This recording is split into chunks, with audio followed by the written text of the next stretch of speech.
1 000 milliards de francs CFA débloqués par le gouvernement pour lutter contre la pandémie. La justice sénégalaise ouvre une enquête sur la gestion des fonds Covid-19 afin d'apporter la lumière sur cette affaire. Plusieurs entreprises sont fermées à cause du Covid. Plusieurs personnes sont en chômage. Mais il y a quelques personnes qui ont pris tout l'argent. On a incriminé les gens qui ont pris l'argent du contribuable. Et le nombre des ministres, des directeurs. Parce que si c'était ça, le président allait faire démissionner tous les gens incriminés là-bas.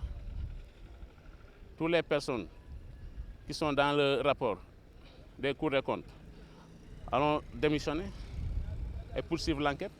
Cependant, l'opposition et la partie civile doutent sur le processus de déroulement de l'enquête en cours après certains dossiers ouverts sans suite. Ils ont toujours ouvert des enquêtes qui n'aboutissent jamais.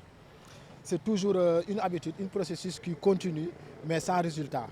Sans résultat. Il n'y aura jamais de processus qui va continuer ou bien d'enquête qui va continuer.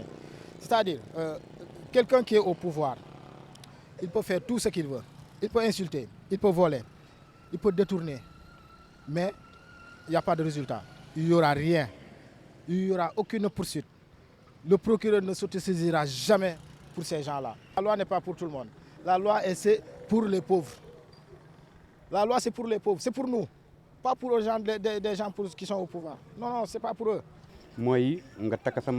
On vous demande de mettre des masques. Même quand vous voulez voyager, il faut d'abord avoir l'autorisation des autorités avant de partir. Même quand vous avez un décès, il faut avoir d'abord l'aval des autorités avant de partir. Ça a été vraiment compliqué. Parce qu'il faut une autorisation. Aussi. Pour la population, il y a urgence au regard de la situation du pays avec un mode de fonctionnement de la justice. Selon eux, tout citoyen doit se soumettre à la loi.